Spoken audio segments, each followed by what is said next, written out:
Hydrogen Council 2025年的报告写得很直白，全球已经有超过500个氢能项目走完最终投资决议，累计1100亿美元砸进去。欧盟把绿氢写进 Repower EU 战略，美国 IRA 给每公斤绿氢3美元的税收抵免。沙烏地阿美和 Agua Power 在沙漠里盖84亿美元的 NEOM 绿氢厂，所有人都在说氢能是净零最后一块拼图。但同一年 ，BP 砍掉360亿美元的澳洲氢能 Hub，Shell 退出鹿特丹 ，Equinor 取消挪威到德国的氢气管道。光2025年，全球就有将近60个项目蒸发。这集我们把氢能的赌桌打开来看。上一支影片我们讲了碳捕捉的真相，今天这支我们要看的是科技路线的第2条新能。我会带你弄懂3件事：第一，氢有彩色光谱，灰、蓝、绿、粉 turquoise， 每种颜色背后的成本和碳足迹完全不同。第二，绿氢和灰氢的经济差距到底多大？什么时候才会拉近？第三，谁真的在用绿氢，谁已经退场？答案会让你重新看这场净零赌注。氢气本身没有颜色，但业界用颜色标示它的制成。第一种叫灰氢，把天然气和高温蒸汽一起挡进反应炉，催化剂会把甲烷拆成氢和二氧化碳。这套科技叫蒸汽重整，全球95%的氢都是这样做出来的。每生产1公斤灰氢会排放9到12公斤的二氧化碳。第二种叫蓝氢，制成跟灰氢一模一样，差别是把排出来的二氧化碳用 CCS 抓住灌进地底，理论上能减90%碳排放，但实际捕捉率刚刚上一集讲过，常常打折。第三种就是绿氢，用再生能源发电电解水，把水分解成氢和氧。零碳排最干净，但也最贵。第四种叫粉氢，用核能取代再生能源去电解水。第五种叫 turquoise， 把甲烷用高温拆成氢和固态碳粉，副产品是可以卖的碳黑，颜色越干净，价钱越高。这就是绿氢故事的起点。净氢到底贵多少？根据 IEA 2025年的氢能评估，现在全球灰氢每公斤大约1到2美元，蓝氢每公斤2到3美元。绿氢每公斤5到7美元，最便宜的绿氢，中东和澳洲顶级项目能做到每公斤2到2.5美元，最贵的澳洲今年2月的零售价每公斤7.6美元。简单讲，绿氢贵灰氢3到5倍。IEA 给绿氢画了一条降本曲线，2030年要降到每公斤2美元。这个目标需要2件事同时发生：电解槽的资本支出砍70%。再生电力的批发价要压到每兆瓦小时30美元以下。电解槽的问题后面会讲，再生电力欧盟自己都不够用，这2个前提现在都还没兑现，所以你听到的绿氢即将平价，多数时候是行销说法，不是市场现实。再来看真实进度 ，Hydrogen Council 2025年的 Global Hydrogen Compass 跟 McKinsey 一起做的3个数字：第一，全球公告的氢能项目超过1500个。累计投资公告大约6800亿美元，听起来很猛。第二，真正走完最终投资决议，也就是 FID 的500多个，累计投入110亿美元，从公告到 FID 落地率不到1%。第三，所有 FID 过的项目加起来，年产能600万吨干净氢，其中真的在运转的100万吨，剩下500万吨在盖。对比 IEA 给2030年定的目标5000万吨干净氢，现在的 FID 管线就算扣掉延迟、扣掉破局，落地预估只有900万到1400万吨，差距75%。从公告到铁皮屋是2个世界。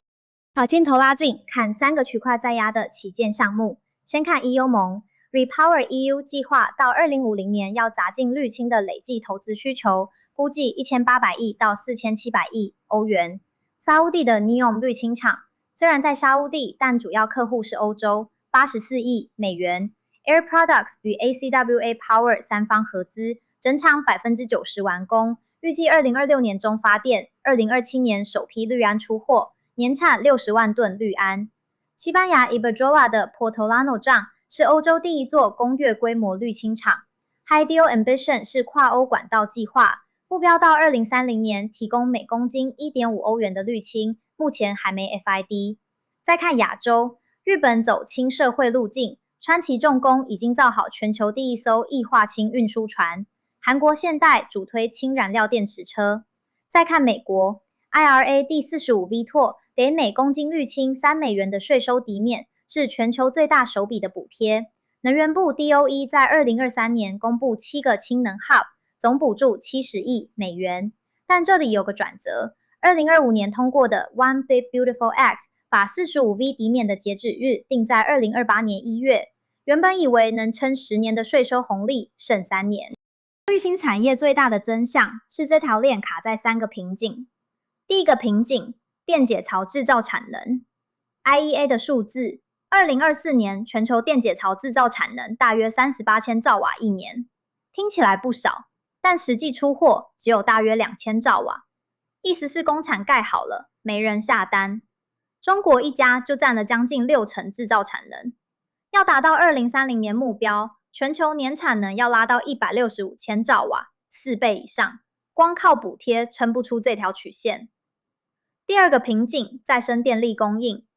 生产1公斤氯氢需要大约50千瓦小时的绿电。欧盟现在的绿电产出，光本国电网都不够脱碳，还要分一块出来电解水。这就是为什么 NEOM 大在沙乌地，日照充足，土地够广，但氯氢最大的需求方在欧洲、日本、韩国，这意味着要跨洲运输。第三个瓶颈，运输含储存。氢分子小到能穿透多数金属，容易泄漏，液化要冷到零下253度，过程消耗30%的能量。管道、除槽、加氢站，整套基础设施要从零盖。2024年下半年，故事开始翻面。BP 2025年初宣布砍掉旗下360亿美元的澳洲再生能源 Hub， 这曾经是全球最大氯氢计划，同时取消阿曼的 Duqm、英国的 H2 Teesside、Shell 退出挪威西海岸的 Aukra 低碳氢厂、Equinor 取消挪威到德国长达900公里的氢气管道、Iberdrola 推迟多座电解槽、Repsol 重新评估氯氢路径。整个2025年，全球大约60个大规模氢能项目被取消或无限期延后，蒸发的计划产能大约490万吨。为什么一边在签 FID， 一边在砍项目？3个原因：一、成本没像预期那样快速降下来；二、客户没锁定，大家以为会抢绿金的客户，现在还在等价格再低一点；三、补贴缩水，美国 IRA 45V 提前 phase out。欧盟绿氢银行第2轮拍卖价格只比第1轮好一点。批评者用一个词总结：补贴依赖症，离开补贴，整套商业模式就站不住。绿氢到底有没有用？答案是有，但归宿很集中。绿氢不是给你开车的，不是给你家里发电的，也不是给电网调风用的。真正能让绿氢赢的是难减排的重工业 （hard to abate sectors）。第一块，炼钢。传统高炉炼钢用焦炭还原铁矿，全球一年因此排放26亿吨二氧化碳，占总排放7%。瑞典的 Stegra 原名 H2 Green Steel， 预计2026年在 Boden 应用全球第1座商业规模氯氢炼钢厂，初始产能250万吨氯钢。SSAB、LKAB、Vattenfall 合资的 Hybrid 示范厂延到2028年。第二块，化肥。合成氨需要大量氢，全球氨产业排放占总排放1%以上。Yara、CF Industries 都在压氯氨，氯氨还能当未来的干净船舶燃料。第三块，炼油的氢处理脱硫和加氢精制。这3块有一个共同点，没替代品，客户非用不可，减碳压力又从碳关税那边压下来。绿氢不是万灵丹，是工业脱碳的精准工具，赌桌压对地方才会赢。氢能科技是真的 ，Stegra 证明绿钢能做 ，NEOM 证明大规模项目能盖 ，IEA 证明电解槽可以量产。